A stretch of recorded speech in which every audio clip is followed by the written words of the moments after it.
नमस्कार, मैं हूं Rajneesh. Study with Rajneesh channel के माध्यम से आप तक पहुंचाई जा रही हैं भारतीय राज्य व्यवस्था सीरीज के कुछ लेक्चर्स। आज इस लेक्चर सीरीज का 10वां लेक्चर है। आज की चर्चा का विषय है स्वतंत्रता का अधिकार। इसके पहले हमने मौलिक अधिकारों के सामान्य परिचय और समानता के अधिकार पर चर्चा कर ली है। तो आइए शुरू करते हैं। स्वतंत्रता के अधिकार के विषय में कुछ जानने का प्रयास करते हैं।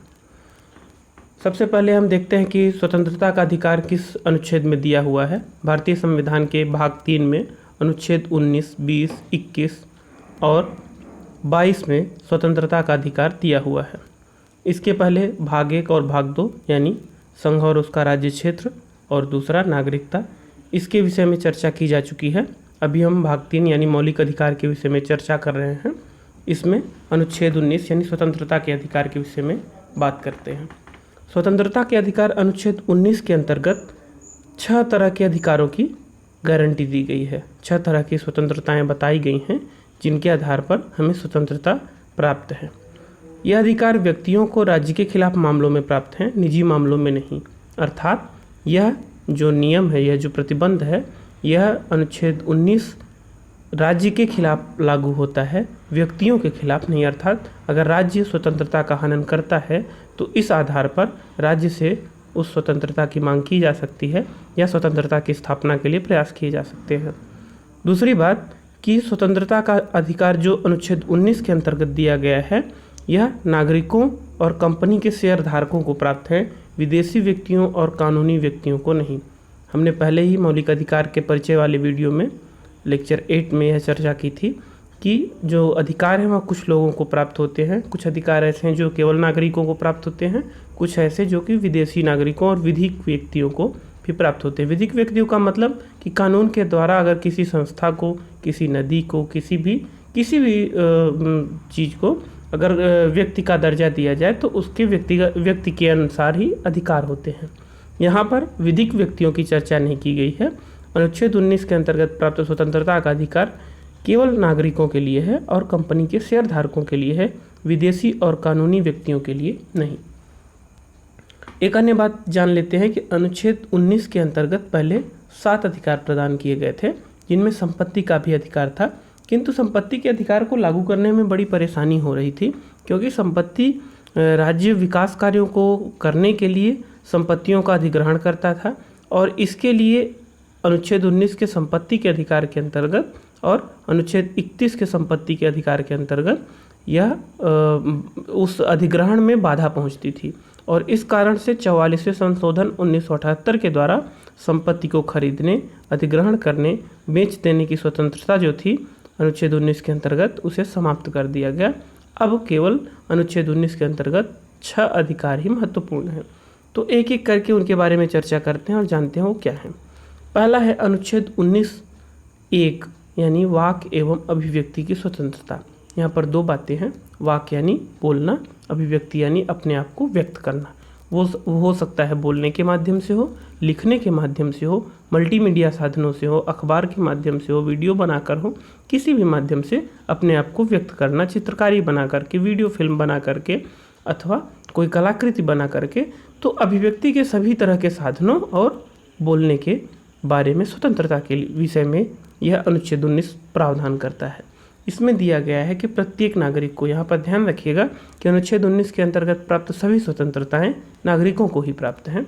प्रत्येक नागरिक को मौखिक रूप से यानी मुंह से बोलकर, लिखित रूप से यानी लिख करके कागज़ कलम पर या प्रिंट मीडिया के माध्यम से, मीडिया के माध्यम से, छपे हुए रूप में या अपनी बात कहने या व्यक्त करने की स्वतंत्रता प्राप्त है। अर्थात प्रत्येक व्यक्ति को यह स्वतंत्रता प्राप्त है कि वह अपनी बात को कह सके, अपनी बात को व्यक्त कर सके, अपने मत को व्यक्त कर सके। अब वह चाहे लिखित रूप में हो या अलिखित रूप में, वह छपे हुए रूप में हो, मौखिक रूप में हो, मीडिया के माध्यम से हो, किसी भी माध्यम से हो, वह स्वतंत्रता प्राप्त है कि व्यक्ति अपने बात को रख सकता है। अपने विचारों को व्यक्त करने की आज़ादी, प्रेस की आज़ादी। अब यहाँ पर महत्वपूर्ण बात यह है कि अनुच्छेद 19(1) के अंतर्गत यह लिखा नहीं है कि स्वतंत्र प्रेस की व्यवस्था की जाएगी, किंतु अनुच्छेद 19(1) के अंतर्गत ही प्रेस की आज़ादी यानी जो मीडिया है, जो अखबार हैं, जो न्यूज़ चैनल हैं, उनकी आज़ादी के विषय में अनुच्छेद 19(1) के अंतर्गत ही प्रावधान किया गया। महत्वपूर्ण है, परीक्षाओं में भी, प्रतियोगी परीक्षाओं में पूछा भी जाता है। इसके अलावा अनुच्छेद 19(1) के अंतर्गत क्या क्या आता है? व्यावसायिक विज्ञापन की स्वतंत्रता, अर्थात आप अपने किसी भी व्यावसायिक उद्देश्य की पूर्ति के लिए, अपनी कंपनी का प्रचार करने के लिए कंपनी के विज्ञापन दे सकते हैं। फ़ोन टैपिंग के विरुद्ध अधिकार, फ़ोन टैपिंग के विरुद्ध का अधिकार जो है वह संविधान के अनुच्छेद 19(1) में लिखा नहीं गया है, बल्कि उच्चतम न्यायालय के निर्णयों के बाद प्राप्त हुआ है कि अगर किसी व्यक्ति की फ़ोन कॉल को बिना उसकी अनुमति के रिकॉर्ड किया जाता है तो यह उसके अनुच्छेद 21 के अंतर्गत प्राप्त अधिकार का उल्लंघन है। तो फ़ोन टैपिंग के विरुद्ध अधिकार भी प्राप्त है। प्रसारित करने के अधिकारण यानी प्रसारण के साधनों पर एकाधिकार की समाप्ति, जो अभी तक प्रसारण के साधन हुआ करते थे, रेडियो हो, FM हो, या फिर न्यूज़ चैनल हो, या फिर TV चैनल हो, जो भी जितने भी प्रसारण के साधन हैं उन पर केवल राज्य का अधिकार नहीं हो, बल्कि अलग अलग लोग, निजी और राजकीय दोनों तरह के उसमें भागीदारी हो। दोनों तरह किसी भी जो प्रसारण के साधन है उसमें राज्य का एकाधिकार ना हो, बल्कि जनता का भी अधिकार उसमें हो, जनता के, जिससे कि राज्य के माध्यम से अभिव्यक्ति के प्रसारण पर किसी प्रकार का प्रतिबंध ना लगाया जा सके। इस कारण से यह आवश्यक है। सरकारी गतिविधियों की जानकारी का अधिकार, जो हमें राइट टू इंफॉर्मेशन प्राप्त है, RTI जिसे हम लोग कहते हैं, तो RTI को भी अनुच्छेद 19(1) के अंतर्गत माना जाता है। किसी अखबार पर पूर्ण प्रतिबंध के विरुद्ध अधिकार, अगर किसी अखबार पर पूरी तरह से प्रतिबंध लगाया जाता है तो यह भी अनुच्छेद 19(1) का उल्लंघन है। और प्रदर्शन एवं विरोध का अधिकार भी अनुच्छेद 19 के अंतर्गत माना जाता है। अब वाक्य एवं अभिव्यक्ति की जो स्वतंत्रता है यह भी असीमित या अनियंत्रित नहीं है, बल्कि इस पर भी कुछ नियंत्रण लगाए जा सकते हैं। क्या नियंत्रण? देश की एकता और अखंडता के लिए अगर कोई आपकी या किसी व्यक्ति की कोई अभिव्यक्ति, कोई भी उसकी बात, कोई भी बयान देश की एकता और अखंडता को बाधा पहुंचाता है तो उस समय उस बात को, उस बयान को, उस अभिव्यक्ति को रोका जा सकता है। देश की सुरक्षा में अगर कोई बात खतरा उत्पन्न करती है, अथवा विदेशी राज्यों से मित्रवत संबंध में अगर कोई बात खतरा उत्पन्न करती है, मित्रवत संबंध को बिगाड़ती है, तब भी वाक एवं अभिव्यक्ति की स्वतंत्रता को छीना जा सकता है, आपके बयान को प्रतिबंधित किया जा सकता है, आपके अभिव्यक्ति को प्रतिबंधित किया जा सकता है। अथवा अगर कोई सार्वजनिक आदेश पारित हो, नैतिकता के विरुद्ध कोई अभिव्यक्ति हो, अथवा न्यायालय की अवमानना के लिए अगर न्यायालय ने कोई आदेश दिया है और उस आदेश के विरुद्ध कोई बयानबाजी की जा रही हो, कोई भी व्यक्ति की जा रही हो लिखित माध्यम से या मीडिया के माध्यम से, तो वह भी प्रतिबंधित की जा सकती है। अथवा आप वाक्य एवं अभिव्यक्ति के माध्यम से किसी अपराध में संलिप्त हैं, व्यक्ति अगर किसी अपराध में संलिप्त है तब भी उसकी वाक्य एवं अभिव्यक्ति की स्वतंत्रता छीनी जा सकती है। तो इस तरह से वाक्य एवं अभिव्यक्ति की स्वतंत्रता के बारे में हमने जाना और उस पर कुछ प्रतिबंधों के बारे में जाना। अनुच्छेद 19(2) शांतिपूर्ण बिना शस्त्र के सम्मेलन करने की स्वतंत्रता। यह जो अनुच्छेद 19(2) है वह इस बात के लिए अधिकार प्रदान करता है कि भारत का नागरिक दो तरह से सम्मेलन कर सकता है। पहली शर्त है कि सम्मेलन शांतिपूर्ण हो और दूसरी शर्त है कि सम्मेलन में किसी भी तरह के शस्त्र या आयुध का इस्तेमाल न किया जा रहा हो। अर्थात शांतिपूर्ण और निशस्त्र मतलब शस्त्र के बिना सम्मेलन अगर किया जा रहा हो तो उस पर सरकार प्रतिबंध नहीं लगाएगी। सार्वजनिक रूप से बैठक का आयोजन किया गया हो तो उस बैठक में भाग लेने का, उसका आयोजन करने का, उस बैठक का संचालन करने का अधिकार लोगों को है। अब यह अगर बैठक जो है वह सार्वजनिक भूमि पर होनी चाहिए। किसी व्यक्ति की निजी जमीन पर या निजी संपत्ति पर इस तरह का सम्मेलन करना उस व्यक्ति की इच्छा से ही हो सकता है, उसकी इच्छा के विरुद्ध नहीं हो सकता। इसमें भी यह एक बात जुड़ी हुई है कि सम्मेलन करने की स्वतंत्रता में हड़ताल करने की स्वतंत्रता या शांति भंग करने की स्वतंत्रता नहीं शामिल है। अगर आपके सम्मेलन से, व्यक्ति के सम्मेलन से अगर शांति भंग होती है, अव्यवस्था फैलती है, तो उस सम्मेलन को प्रतिबंधित किया जा सकता है। अब सभा अथवा सम्मेलन को रोकने के लिए कई सारे उपाय हैं, कई सारे आधार हो सकते हैं। जैसे कि अगर आपका सम्मेलन देश की एकता एवं अखंडता अथवा सार्वजनिक आदेश के विरुद्ध हो तो उसे रोका जा सकता है।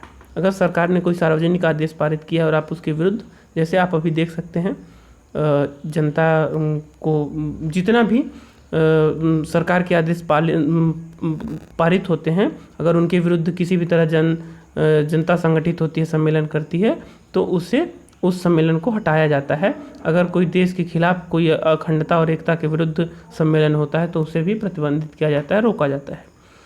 अथवा अगर आप ऐसे क्षेत्र में सम्मेलन कर रहे हैं जहाँ की यातायात की समस्या और आपके सम्मेलन से आवश्यकता से अधिक भीड़ इकट्ठा हो गई हो और ऐसी में यातायात अनियंत्रित हो गया हो, तो उस क्षेत्र में भी इस तरह के सम्मेलन को रोका जा सकता है, भले ही वह शांतिपूर्ण हो, बिना शस्त्र का हो, किंतु यातायात के आधार पर रोका जा सकता है। आप लोगों ने एक शब्द सुना होगा, धारा 144। धारा 144 एक ऐसी व्यवस्था है जिसमें कि लोगों को इकट्ठा होने पर पाबंदी लगा दी जाती है। तो यह धारा 144 जो लगाने का आधार है, इसमें मानव जीवन को, अगर कोई भी सम्मेलन या लोगों का इकट्ठा होना इसलिए हो कि उसमें मानव जीवन को खतरा हो, तब वहाँ पर धारा 144 लगा दी जाती है। दंगा की स्थिति में, अव्यवस्था की स्थिति में, भीड़ अनियंत्रित होने की स्थिति में, अथवा स्वास्थ्य एवं सुरक्षा को खतरा हो। मान लीजिए किसी ऐसी जगह सम्मेलन हो रहा है जहाँ पर स्वास्थ्य का खतरा हो, सुरक्षा का खतरा हो, सार्वजनिक जीवन में व्यवधान या दंगा भड़काने का खतरा हो, तो ऐसी स्थिति में धारा 144 लगाई जा सकती है। और धारा 144 लगाने के बाद शांतिपूर्ण सम्मेलन होने के बाद भी सम्मेलन को प्रतिबंधित किया जा सकता है। अब एक अन्य है भारतीय दंड संहिता की धारा 141। धारा 141 5 लोगों के संगठन को प्रतिबंधित करती है, 5 या उससे अधिक लोगों को प्रतिबंधित करती है। किन परिस्थितियों में? सामान्य परिस्थितियों में नहीं, विशेष परिस्थितियों में। अगर 5 या उससे अधिक लोग कोई कानूनी प्रक्रिया को रोकने में लगे हुए हों, कानूनी प्रक्रिया में बाधा उत्पन्न कर रहे हों, या किसी की संपत्ति हड़प कर रहे हों, या कोई आपराधिक कार्य के लिए प्लानिंग कर रहे हो, उस पर चर्चा कर रहे हो, कोई भी अपराध करना है, 5 लोग इकट्ठा होकर के कहीं लूट मार करने का प्लान कर रहे हो, तो वो भी एक तरह का सम्मेलन ही है, एक तरह की बैठक है, और उस बैठक को सरकार रोक सकती है, प्रतिबंधित कर सकती है, उन लोगों को पकड़ के जेल में डाल सकती है। अथवा किसी व्यक्ति के ऊपर 5 लोग इकट्ठा होकर के एक अकेले व्यक्ति से कोई गैर कानूनी काम करवा रहे हों, ज़बरदस्ती बलपूर्वक अपना संख्या बल दिखा करके उससे गैर कानूनी काम करवा रहे हों। अथवा सरकार पर या सरकारी कर्मचारियों के ऊपर 5 या उससे अधिक के व्यक्ति इकट्ठा होकर के उस पर दबाव डाल रहे हो कोई कानून पारित करने के लिए, कोई आदेश पारित करवाने के लिए। तो इस तरह की घटनाओं में यद्यपि ये 5 और उससे अधिक व्यक्तियों को संगठन की स्वतंत्रता है, अपना सम्मेलन करने की स्वतंत्रता है, लेकिन अगर वो इस तरह के कार्य कर रहे हैं तो उन पर धारा 141 लगेगी और उसे प्रतिबंधित किया जाएगा। तो इस तरह से हमने अभिव्यक्ति एवं अभिव्यक्ति की स्वतंत्रता और सभा अथवा सम्मेलन करने की स्वतंत्रता, 2 तरह की स्वतंत्रताएं जानी। तीसरी स्वतंत्रता है संगठन अथवा संघ बनाने की स्वतंत्रता। अब आप अपने कुछ बात रखेंगे, बात बोलेंगे, अभिव्यक्ति करेंगे, उसके लिए सम्मेलन करेंगे, तो लोग आपसे जुड़ना चाहेंगे। तो उस तरह की जुड़ाव के लिए आपको सम्मेलन या सभा बनाने की, संगठन बनाने की स्वतंत्रता होगी, संगठन अथवा संघ बनाने की स्वतंत्रता होगी। तो यह स्वतंत्रता अनुच्छेद 19(3) में प्राप्त है। प्रत्येक नागरिक को संघ, सभा अथवा कार्य समितियां गठन करने की स्वतंत्रता है। वो अपने इच्छा के अनुसार, अपने कार्य उद्देश्य के अनुसार संघ, संगठन अथवा कार्य समितियों का गठन कर सकता है। इसमें क्या क्या आता है? व्यक्ति राजनीतिक पार्टी बना सकता है, कोई कंपनी खोल सकता है, कई सारे लोगों को इकट्ठा करके साझा फर्म खोल सकता है, समिति बना सकता है, क्लब बना सकता है। क्लब आप देखे होंगे, जानते होंगे किस तरह से अलग अलग उद्देश्यों के लिए अलग अलग क्लब बनाए जाते हैं, कुछ सांस्कृतिक उद्देश्यों के लिए, कुछ राजनीतिक उद्देश्यों के लिए, कुछ सामाजिक उद्देश्यों के लिए। तो व्यापार संगठन बना सकता है, या अन्य कोई भी इकाई व्यक्ति आपस में इकट्ठा होकर के बना सकते हैं, उनके लिए इस बात की स्वतंत्रता प्राप्त है। अब संगठन को न केवल बनाने के लिए बल्कि उस संगठन को जो संचालन करने के नियम हैं वो नियम भी वो बना सकते हैं, उसको संचालित कर सकते हैं। इस पर भी कुछ तरह का प्रतिबंध है, जैसे देश की एकता एवं अखंडता के विरुद्ध कोई भी संगठन, अगर आप कोई आतंकवादी संगठन बनाते हैं तो वह संगठन प्रतिबंधित किया जाएगा। वह आपके अनुच्छेद 19(3) के अंतर्गत आपको यह अधिकार नहीं है कि आप आतंकवादी संगठन बनाएं, कोई व्यक्ति आतंकवादी संगठन बनाए, अथवा सार्वजनिक आदेश की अवहेलना करने के लिए कोई संगठन बनाए, नैतिकता के विरुद्ध कोई संगठन बनाए, कोई ऐसा संगठन बनाए जो कि सामाजिक आदर्शों के विरुद्ध हो। तो इस तरह का अगर कोई आधार मिलता है तो इस तरह के संगठन, संघ अथवा कार्य समिति को बैन किया जा सकता है, प्रतिबंधित किया जा सकता है। अब ये जो संगठन अथवा संघ बनाने की स्वतंत्रता है, इसमें श्रमिक संगठनों को भी स्वतंत्रता प्राप्त है कि श्रमिक इकट्ठा होकर के अपना संगठन बनाएं, किंतु उनको ये अधिकार नहीं है कि वो हड़ताल करें, तालाबंदी करें, मोल भाव करें और बार्गेनिंग करके मजदूरी बढ़वाएं, दबाव ज़बरदस्ती या अनैतिक दबाव डालें कंपनियों पर, तो उन्हें संगठन का अधिकार है, किंतु हड़ताल और तालाबंदी का अधिकार नहीं है। तो इस तरह से हम देखते हैं कि अनुच्छेद 3 संगठन एवं संघ बनाने की स्वतंत्रता प्रदान करता है। अनुच्छेद 19(4) इस बात में की चर्चा करता है कि प्रत्येक व्यक्ति भारत के किसी भी क्षेत्र में आवागमन कर सकता है, आ और जा सकता है। अब यह पहले तो एक समस्या थी कि जम्मू कश्मीर में या कि कुछ ऐसे क्षेत्र अभी भी हैं, उनकी चर्चा हम आगे करेंगे।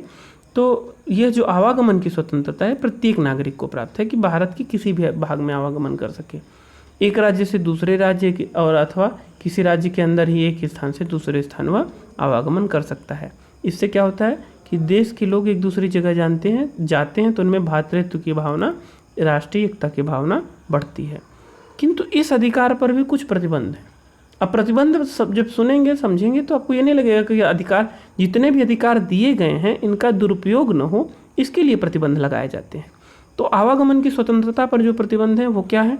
अनुसूचित जनजाति के हितों की सुरक्षा। अगर मान लीजिए कोई क्षेत्र है जो अनुसूचित जनजाति बहुल है, आदिवासी जिन्हें कहते हैं, आदिवासी बहुल क्षेत्र है, उन क्षेत्रों में अगर कोई व्यक्ति जाके बसना चाहता है जो आदिवासी नहीं है या उस क्षेत्र का मूल निवासी नहीं है, तो सरकार कुछ कानून बना करके उसे प्रतिबंधित कर सकती है, जिससे कि आदिवासी लोगों के हितों की रक्षा की जा सके, ज़्यादा से ज़्यादा आदिवासी लोगों के शोषण को रोका जा सके और उनके जो संस्कृति है, उनकी जो परंपरा है उसको बचाया जा सके।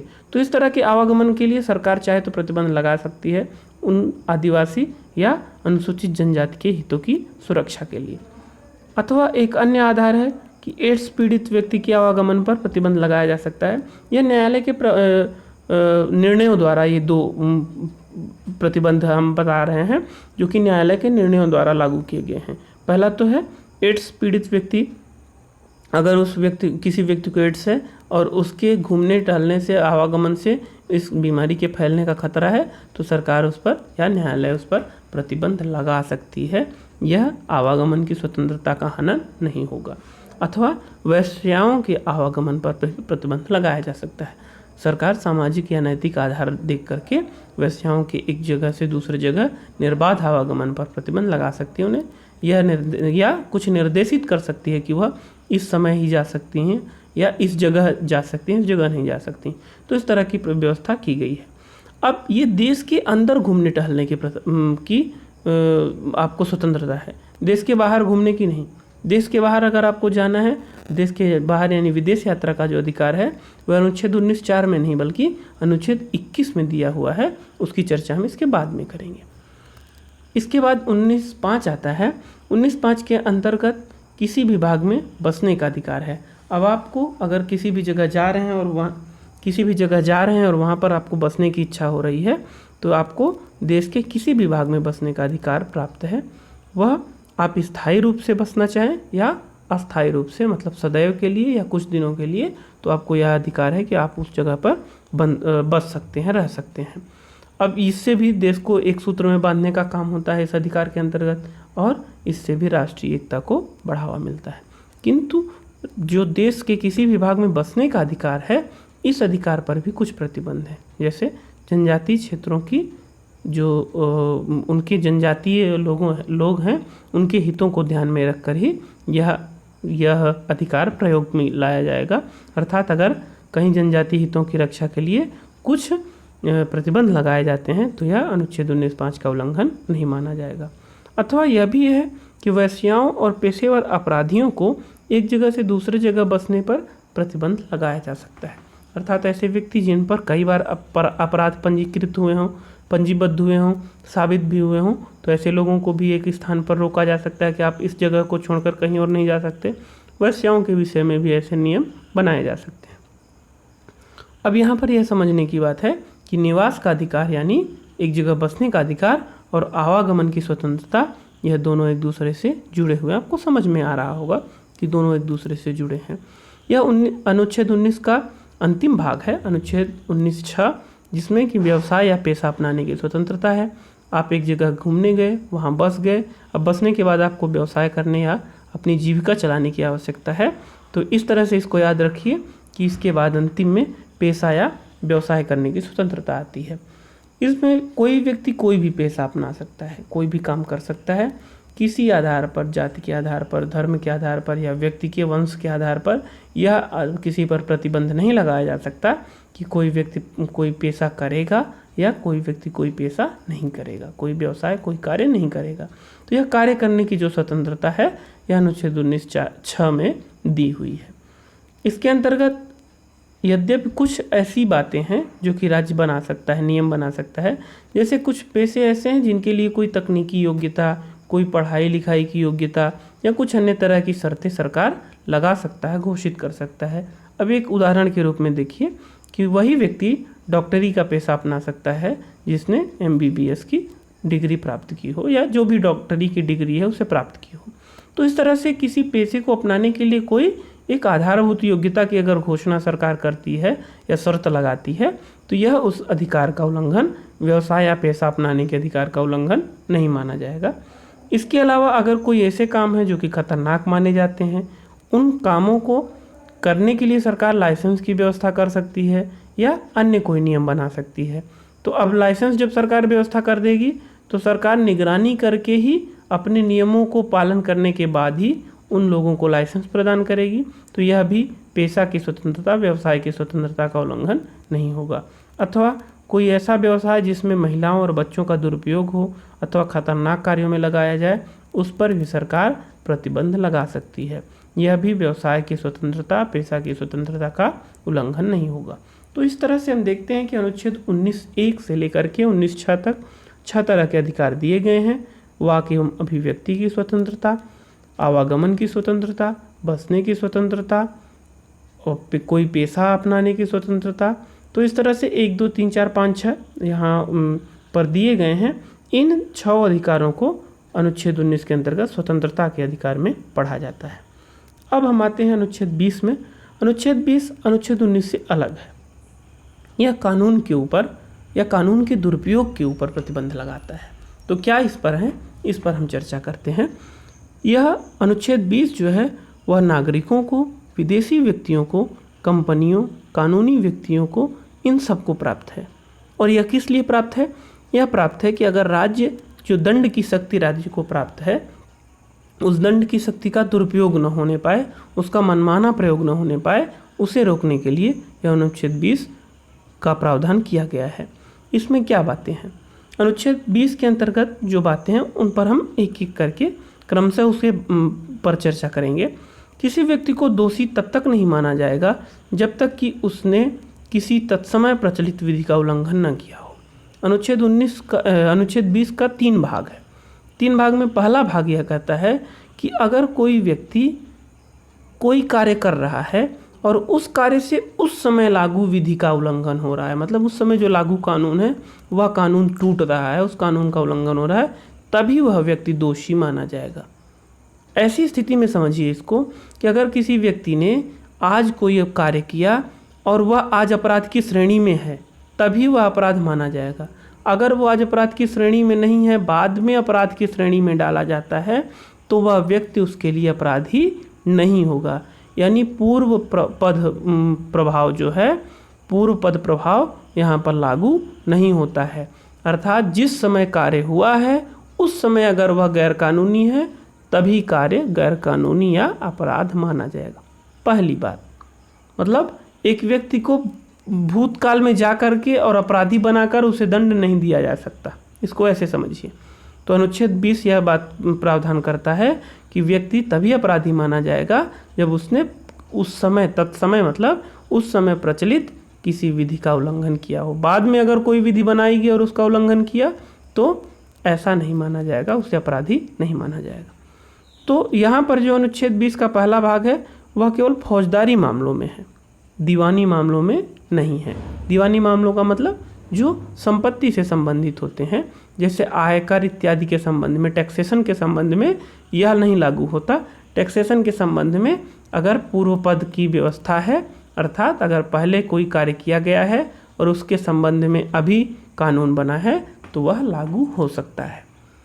तो अनुच्छेद 20 का पहला भाग कि जो व्यक्ति अपराधी होगा तभी अपराधी माना जाएगा जब उसने प्रचलित विधि का उल्लंघन किया हो। बाद में किसी लागू विधि का उल्लंघन इसमें वैध नहीं है। दूसरी बात, उस समय प्रचलित विधि में बताए गए दंड से अधिक दंड का भागी नहीं होगा। पहली बात तो कार्य करने के समय जो कानून बना है उसका उल्लंघन हो तभी अपराधी माना जाएगा। दूसरी बात, उस अपराध के लिए दंड उतना ही होगा जितना कि उस समय प्रावधान किया गया हो। मान लीजिए चोरी करने का दंड अभी 100 रुपये जुर्माना है और बाद में इसको बढ़ा करके 1000 रुपये जुर्माना दिया गया, तो जिस समय व्यक्ति ने चोरी की है उस समय उसके ऊपर वही जुर्माना लगाया जाएगा जो उस समय लागू हुआ करता था। तो इसलिए यह महत्वपूर्ण है कि व्यक्ति को वही दंड मिलेगा जो अपराध करते वक्त कानून में दिया गया हो। तो यह दूसरी बात। तीसरी बात यह कि एक ही अपराध के लिए उसे कई बार दंड नहीं दिया जाएगा। मान लीजिए एक ही अपराध के लिए उसका केस कई जगह चल रहा हो, कई न्यायालय में, कई थानों में पंजीबद्ध हो, तो एक ही अपराध के लिए उसे बार बार दंडित नहीं किया जाएगा। हालांकि यह बात ध्यान रखने की है कि जो प्रशासनिक कार्रवाई होती है, विभागीय कार्रवाई होती है, वह इसके अंतर्गत नहीं आती। मतलब अगर किसी व्यक्ति ने कोई व्यक्ति जो सरकारी पेशे का है, सरकारी नौकरी कर रहा है और उसने कोई अपराध किया जो जघन्य अपराध है मान लीजिए, और इस कारण से उसे सज़ा हो गई, उसके अलावा सज़ा होने के साथ साथ विभाग ने भी उसके ऊपर, यानी उसके जिस विभाग में कार्य करता है उस विभाग ने भी उसे निकाल दिया या उसके खिलाफ जांच की या उस पर कोई दंड लगाया, तो यह दोनों लागू हो सकता है। अर्थात किसी व्यक्ति के साथ जो प्रशासनिक और विभागीय कार्रवाई है वह दोहरा दंड नहीं माना जाएगा, क्योंकि वह अलग व्यवस्था है। और जिस किसी अपराध में जुर्माना और कारावास एक साथ होता है वह भी दोहरा दंड नहीं माना जाएगा, वह भी एक ही व्यवस्था के अंतर्गत आता है। अथवा अब इसमें एक तो यह बात हो गई। दूसरी बात ये हो गई, अनुच्छेद 20 के अंतर्गत एक अन्य बात भी जुड़ी हुई है। पहली बात तो मैंने बता दी, उसके 3 भाग थे। दूसरी बात यह थी कि यदि व्यक्ति जिसने अपराध किया है उस व्यक्ति को अपने स्वयं के खिलाफ साक्ष्य देने के लिए, सबूत देने के लिए बाध्य नहीं किया जा सकता और न ही स्वयं के खिलाफ गवाही देने के लिए बाध्य किया जा सकता। तो इस तरह से यह बात महत्वपूर्ण है कि कोई व्यक्ति जिसने कि अपराध किया है वह स्वयं के खिलाफ न तो कोई गवाही देने के लिए उसे बाध्य किया जाएगा, न कोई सबूत देने के लिए बाध्य किया जाएगा। यह लिखित सबूत भी हो सकता है और अलिखित यानी मौखिक सबूत भी हो सकता है। अब इसमें जो अंगूठे का निशान लिया जाता है, हस्ताक्षर इत्यादि लिए जाते हैं, ब्लड सैंपल लिए जाते हैं, डीएनए टेस्टिंग होती है, तो ये सारी चीज़ें इस अनुच्छेद के अंतर्गत नहीं आती। अर्थात अगर यह व्यवस्था की गई है कि किसी के अंगूठे के निशान का मिलान हो, हस्ताक्षर का मिलान हो, ब्लड सैंपल का मिलान हो, डीएनए टेस्टिंग की जाए, तो यह अनुच्छेद 20 का उल्लंघन नहीं कहलाएगा। तो इस तरह से आप देखेंगे कि अपराधों को जो दोष सिद्धि अर्थात सिद्ध करके और दोष घोषित करना और उसे दंड देना, तो इस व्यवस्था के लिए अनुच्छेद 20 में कुछ प्रावधान किए गए हैं जिससे इस दंड देने की प्रक्रिया का दुरुपयोग न हो सके। अब अनुच्छेद 21 की चर्चा कर लेते हैं। अनुच्छेद 21 बहुत ही महत्वपूर्ण है। अनुच्छेद 21 के अंतर्गत प्राण एवं दैहिक स्वतंत्रता की बात है, जीवन की स्वतंत्रता की बात है। किसी व्यक्ति को उसके जीवन से अलग नहीं किया जाएगा जब तक कि उसके लिए कानूनी प्रक्रिया का पालन न किया गया हो। सीधा सा मतलब इसका ये समझिए कि किसी व्यक्ति को जान से नहीं मारा जाएगा जब तक कि उसे कानून ने यह दंड न दिया हो। मतलब जान से मारने का अधिकार केवल राज्य को है, पहली चीज़, वह भी कानूनी प्रक्रिया के बाद। कोई व्यक्ति किसी व्यक्ति की जान नहीं लेगा, पहली चीज़। दूसरी चीज़, राज्य केवल किसी व्यक्ति की जान ले सकता है, वह भी एक उचित प्रक्रिया का पालन करने के पश्चात। जैसे अपराधियों को मृत्युदंड दिया जाता है तो उस तरह से उनकी एक प्रक्रिया होती है, उस प्रक्रिया का पालन करने के पश्चात ही हो सकता है। अब यह जो प्राण एवं दैहिक स्वतंत्रता का अधिकार है, जीवन का अधिकार है, यह थोड़ा सा पेचीदा फंस गया था। जो 1950 का गोपालन का मामला था उसमें यह माना गया कि जो कार्यकारी प्रक्रिया के विरुद्ध सुरक्षा प्रदान है जबकि विधानमंडल की प्रक्रिया के विरुद्ध नहीं। अब इसको ऐसे समझिए कि जब जो जीवन का अधिकार है वह राज्य की प्रक्रिया के माध्यम से है, तो यहाँ पर जो राज्य है वह अगर कार्यपालिकी प्रक्रिया या कार्यपालिकी व्यवस्था के अंतर्गत किसी व्यक्ति के जीवन को हरण करता है, किसी व्यक्ति को मारता है, तो उस समय यह अनुच्छेद उसकी रक्षा करेगा, अनुच्छेद 21 के अंतर्गत। किंतु अगर विधि बनाकर, कानून बनाकर अगर उसे उसके जीवन से अलग किया जाए, यानी किसी व्यक्ति की जान ली जाए, तो यह उसकी रक्षा नहीं करता है। सीधा सा समझिए कि कार्यपालिका पर प्रतिबंध लगाता है, व्यवस्थापिका पर नहीं। किंतु मेनका गांधी का मामला जो 1978 का मामला है, उसमें यह व्यवस्था बदल गई। क्या व्यवस्था लागू हुई? उसमें यह व्यवस्था लागू हुई कि चाहे वह विधानमंडल की प्रक्रिया हो या कार्यपालिका की, अर्थात सरकार का कार्यपालिकी अंग यह काम करे या विधायी अंग यह कार्य करे, अगर कोई प्रक्रिया न्यायोचित नहीं है तो वह किसी व्यक्ति के प्राण नहीं ले सकती, किसी व्यक्ति के जीवन को छीन नहीं सकती है। तो यह बहुत ही महत्वपूर्ण दोनों केस हैं, प्रतियोगी परीक्षाओं में पूछे भी जाते हैं। तो आपको यहाँ पर समझने की बात है कि पहले केस में विधायिका को इससे मुक्त रखा गया था, अर्थात अगर कोई कानून विधायिका बना दे और उसके माध्यम से किसी का प्राण लिया जाए, जीवन खत्म किया जाए, तो वह अवैध नहीं होगा। और मेनका गांधी केस में यह कहा गया कि वह प्रक्रिया केवल कानून बनाने से नहीं बल्कि उचित भी होनी चाहिए, न्यायपूर्ण भी होनी चाहिए। अब यह तो जीवन के अधिकार की बात होगी। जीवन के अधिकार पर लगातार कुछ न कुछ डिबेट होते रहे हैं, न्यायालयों ने अपने अपने निर्णय दिए और उस निर्णय के अनुसार इसका दायरा, इसका आयाम बढ़ता गया। जैसे कि जीवन के अधिकार में गरिमापूर्ण जीवन का अधिकार जोड़ा गया, गरिमापूर्ण जीवन का अधिकार जोड़ा गया जिसमें कि व्यक्ति सम्मानित जीवन जी सके। और बहुत सारे ऐसे अधिकार, 30 से अधिक बातें इसमें जुड़ गई हैं अब न्यायालयों के निर्णय के द्वारा, जो कि जीवन के अधिकार के अंतर्गत आती हैं। क्या क्या है? मानवीय प्रतिष्ठा के साथ जीने का अधिकार, स्वच्छ, यहाँ पर हम एक एक को डिटेल नहीं कर पाएंगे, आप इन्हें सुन करके या पढ़ करके ही समझ सकेंगे, बहुत कठिन नहीं है।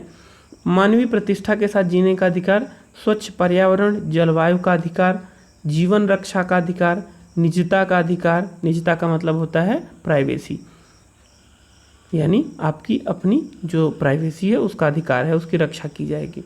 आश्रय का अधिकार, स्वास्थ्य का अधिकार, 14 वर्ष की उम्र तक निःशुल्क शिक्षा का अधिकार, निःशुल्क कानूनी सहायता का अधिकार, अकेले कारावास में बंद होने के विरुद्ध अधिकार, त्वरित सुनवाई का अधिकार, हथकड़ी लगाने के विरुद्ध अधिकार, मानवीय व्यवहार के विरुद्ध अधिकार, देर से फांसी के विरुद्ध अधिकार, विदेश यात्रा करने का अधिकार। मैंने बताया था कि विदेश यात्रा का अधिकार अनुच्छेद 21 के अंतर्गत है, वह यही है। बंधुआ मजदूरी करने के विरुद्ध अधिकार, हिरासत में शोषण के विरुद्ध अधिकार, आपातकालीन चिकित्सा सुविधा का अधिकार, सरकारी अस्पतालों के में समय पर और उचित इलाज का अधिकार, राज्य के बाहर न जाने का अधिकार, निष्पक्ष सुनवाई का अधिकार, कैदी के लिए जीवन की आवश्यकताओं का अधिकार, महिलाओं के साथ आदर और सम्मानपूर्ण व्यवहार का अधिकार, सार्वजनिक फांसी के विरुद्ध अधिकार, सुनवाई का अधिकार, सूचना का अधिकार, प्रतिष्ठा का अधिकार, दोष सिद्धि वाले न्यायालय से अपील का अधिकार, सामाजिक सुरक्षा एवं परिवार के संरक्षण का अधिकार, मार्केटर्स के विरुद्ध अधिकार। इसके अलावा जीवन बीमा पॉलिसी चुनने का अधिकार, चयन का अधिकार, शोर प्रदूषण से मुक्त होने का से मुक्ति का अधिकार और बिजली का अधिकार। इस तरह के बहुत सारे अधिकार न्यायालयों ने अपने निर्णय के द्वारा मानव जीवन के अधिकार में जोड़ा है। वास्तव में अनुच्छेद 21 के अंतर्गत जो जीवन का अधिकार है वह एक पूर्ण और गरिमामय जीवन का अधिकार है, इसलिए यह सारे अधिकार उसके अनुगामी हो जाते हैं, उसके साथ जुड़ जाते हैं। इसके बाद अनुच्छेद 21 का की चर्चा करते हैं। यह शिक्षा का अधिकार है। शिक्षा के अधिकार को बाद में जोड़ा गया, यह मूल संविधान का भाग नहीं था। यह अनुच्छेद 21 में एक अन्य अनुच्छेद जोड़ दिया गया, अनुच्छेद 21 का, जो कि 2002 में 86वें संविधान संशोधन द्वारा जोड़ा गया। इसमें यह प्रावधान है कि 6 से 14 वर्ष तक की आयु के बच्चों को निःशुल्क एवं अनिवार्य शिक्षा प्रदान की जाएगी, यह उनका अधिकार है। हालांकि इसके पहले भी अनुच्छेद 45 में भी यह व्यवस्था की गई थी, लेकिन आपको पता होगा कि अनुच्छेद 45 नीति निर्देशक तत्व के अंतर्गत आता है, मौलिक अधिकार के अंतर्गत नहीं आता। इसीलिए इसे अनुच्छेद 21 का के अंतर्गत लाया गया और यह पारित किया गया। इसके बाद ही 2009 में शिक्षा का अधिकार अधिनियम भी लाया गया, जिससे कि प्रत्येक व्यक्ति को, प्रत्येक बच्चे को जिसकी आयु 6 से 14 वर्ष तक है, निःशुल्क एवं अनिवार्य शिक्षा मिल सके। अब यहाँ महत्वपूर्ण बात यह है कि यह प्राथमिक शिक्षा के संदर्भ में है, उच्च शिक्षा और व्यावसायिक शिक्षा के संदर्भ में नहीं है। अनुच्छेद 21 के बाद आता है अनुच्छेद 22। अनुच्छेद 22 स्वतंत्रता के अधिकार में जिन अनुच्छेदों की चर्चा हमने की उनमें यह आखिरी है, 19, 20, 21, 22, ये 22 चौथा जो है अंतिम क्रमांक है। इसमें गिरफ्तारी एवं निरोध से संरक्षण है।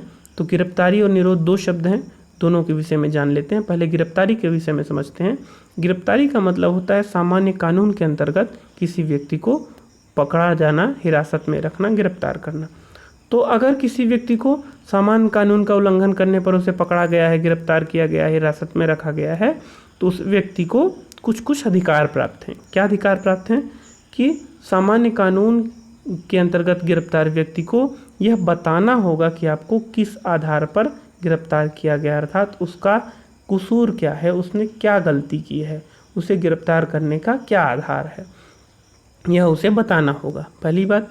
दूसरी बात, वह अपने मन से जिस व्यक्ति का परामर्श लेना चाहे, वकील का या जो भी इस कार्य से जुड़े हुए लोग हैं, जो वकालत के पेशे से लोग हैं जुड़े हुए, उनमें से किसी का जिसका वह इच्छा करे उससे परामर्श लेने का अधिकारी होगा। इसके अलावा अगर उस व्यक्ति से अपनी रक्षा करवाना चाहता है तो इसके लिए उसे अधिकार प्राप्त है कि वकील से अपनी रक्षा करवा सके, वकील के माध्यम से सज़ा से बच सके। इसके अलावा यह है कि उस व्यक्ति को गिरफ्तार करने के 24 घंटे के अंदर मजिस्ट्रेट के सामने पेश किया जाएगा और मजिस्ट्रेट के द्वारा 24 घंटे में रिहा करने के लिए आदेश पारित किया जाएगा। यह सामान्य स्थितियों में है, सामान्यतः ऐसा हो नहीं पाता है। कानूनी व्यवस्था इतनी सख्ती से पालन करना, इतने अच्छी तरह से उसे लागू कर पाना मुश्किल होता है, किंतु इसके बाद भी भारतीय संविधान का यह अधिकार बहुत सारी ऐसी स्थितियों में सहायता प्रदान करता है। नागरिकों को, लोगों को यह सहायता प्रदान करता है कि उन्हें कम से कम समय तक बेवजह हिरासत में रहना पड़े, अर्थात मजिस्ट्रेट के सामने उन्हें 24 घंटे में पेश किया जाए और उन्हें 24 घंटे के अंदर जो भी रिहा करने या रिमांड पे भेजने या कारावास में भेजने, जो भी मजिस्ट्रेट उचित समझे वह प्रयास किया जाए। कुल मिलाकर के जो पुलिस के हाथों में हिरासत में लेने की, गिरफ्तार करने की शक्ति है, उसका दुरुपयोग न होने पाए, इसके लिए यह व्यवस्था की गई है। पहली बात, यह गिरफ्तारी से जुड़ा हुआ है। गिरफ्तारी के बाद निरोध आता है। निरोध का मतलब होता है कि अगर कोई व्यक्ति जिसने कई बार अपराध किए हों और उससे दोबारा अपराध होने का डर है तो उसे एहतियातन पकड़ लिया जाए, उस व्यक्ति को गिरफ्तार कर लिया जाए कि वह अपराध न कर सके, अर्थात अपराध गठित नहीं हुआ, अपराध हुआ नहीं, इसके पहले उस व्यक्ति को गिरफ्तार कर लिया गया, तो इसे निरोध कहते हैं। निरोध के अंतर्गत जो व्यक्ति है उसकी हिरासत को 3 माह से ज़्यादा नहीं रखा जा सकता। हालांकि यह प्रावधान किया गया है कि 3 माह को 2 माह कर दिया जाए, लेकिन अभी प्रचलित विधि के अनुसार 3 माह तक ही है। कोई व्यक्ति जो कि निरोध के अंतर्गत, निवारक निरोध अधिनियम के अंतर्गत हिरासत में है, गिरफ्तार किया गया है, उस व्यक्ति को 3 माह से ज़्यादा हिरासत में नहीं रखा जा सकता। अगर 3 माह से ज़्यादा रखना होगा तो एक बोर्ड बनाना होगा जिसमें कि उच्च न्यायालय के न्यायाधीश भी होंगे और उस सलाहकार बोर्ड की सलाह पर ही उसकी अवधि बढ़ाई जा सकेगी, पहली बात। दूसरी बात कि व्यक्ति को इसका आधार बताना पड़ेगा कि आपको किस लिए निरोध किया गया, अर्थात बिना अपराध किए ही आपको क्यों पकड़ा गया है, यह उसका आधार बताना अनिवार्य है। और उस व्यक्ति को अपने निरोध के विरुद्ध, निरोध का मतलब है उसे पकड़े जाने के विरुद्ध कहीं प्रतिवेदन करने, आवेदन करने का अधिकार है। तो यह निरोध और गिरफ्तारी के संबंध में संरक्षण जो है अनुच्छेद 22 बहुत ही महत्वपूर्ण है। पुलिस और जितनी भी इस तरह की संस्थाएं कार्य करती हैं जो व्यक्ति को गिरफ्तार या हिरासत में ले सकती हैं, उनके विरुद्ध संविधान द्वारा प्रदान किया गया है। इसके अलावा जो भी निरोध की प्रक्रिया है, गिरफ्तारी की प्रक्रिया, उसे छूटने की प्रक्रिया इत्यादि के विषय में संसद नियम बना सकता है, यह शक्ति संसद को प्रदान की गई है। अब आपको सोच रहे होंगे कि यह निरोध अधिनियम क्या होते हैं, तो इनमें से कुछ का उदाहरण हम बता देते हैं। विदेशी मुद्रा का संरक्षण एवं व्यसन निवारण अधिनियम 1974, यह निवारक निरोध अधिनियम है। राष्ट्रीय सुरक्षा अधिनियम 1980, जिसे NSA भी कहते हैं, और NASA, चोर बाजारी निवारण एवं आवश्यक वस्तु प्रदाय अधिनियम 1980, स्वापक औषधि एवं मनः प्रभावी, यहाँ पर मना लिखा हुआ है, मनः प्रभावी पदार्थ व्यापार निवारण अधिनियम 1988। इसके अलावा कुछ महत्वपूर्ण और फेमस अधिनियमों का नाम आपने सुना होगा, जैसे मीसा का नाम आपने सुना होगा, टाडा का नाम आपने सुना होगा। तो इस तरह के जो अधिनियम हैं वह भी निवारक निरोध अधिनियम के अंतर्गत आते हैं। और अभी तो ये मीसा और टाडा इत्यादि अधिनियम निरस्त कर दिए गए हैं, वर्तमान में लागू नहीं है, किंतु यह आतंकवाद विरोध में या देश की रक्षा सुरक्षा के संदर्भ में यह लागू किए गए थे। तो इन अधिनियमों के माध्यम से अगर किसी व्यक्ति को पकड़ा जाए, हिरासत में रखा जाए, तो उसके क्या अधिकार हैं उसका वर्णन अनुच्छेद 22 में किया गया है। तो अभी तक हमने अनुच्छेद 19 से लेकर के 22 तक स्वतंत्रता के अधिकार के विषय में चर्चा की। कुछ टॉपिक ऐसे थे, इसमें कुछ बातें ऐसी थीं जो कि कम महत्वपूर्ण थी, इसलिए उनका केवल हमने नाम लेकर के और उसे छोड़ दिया है, आगे बढ़ गए हैं।